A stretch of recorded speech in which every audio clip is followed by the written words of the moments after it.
Asap tebal mengepul dan suara kulkul bulus menggema, menggetarkan warga Desa Batuan Kecamatan Sukawati, Gianyar pada Minggu tanggal 1 September sore.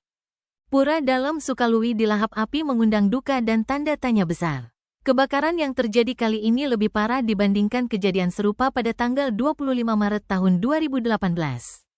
Melahap seluruh bangunan yang beratapkan ijuk.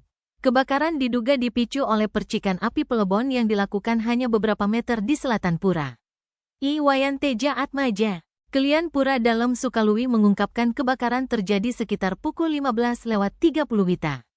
Bangunan penting seperti Balai Peselang Agung, Balai Piasan, Gedung Penyineban Ratu Ayu, dan Gedung Penyineban Ratu Dalam hangus terbakar. Kerugian diperkirakan mencapai miliaran rupiah. Ironisnya, Balai Peselang Agung yang baru saja dipelaspas menjadi bangunan pertama yang diserang api sebelum menyebar ke bangunan lainnya. Upaya pemadaman dilakukan dengan dikerahkannya 9 unit armada pemadam kebakaran Kabupaten Gianyar.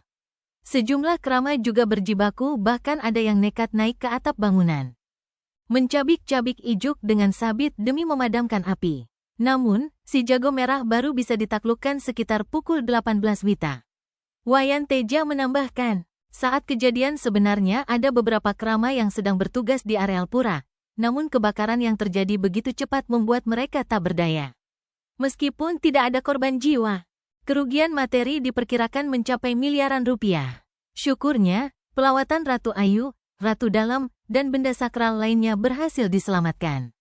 Sementara itu, pelawatan sesuhunan untuk sementara distanakan di Pura Desa Adat Batuan. Wayan Teja mengingatkan pengempon Pura dalam Sukaluwi agar lebih waspada, terutama saat berlangsungnya pelebon atau pengabenan di Pura Dalam Puri yang terletak di sebelah selatan Pura dalam Sukaluwi.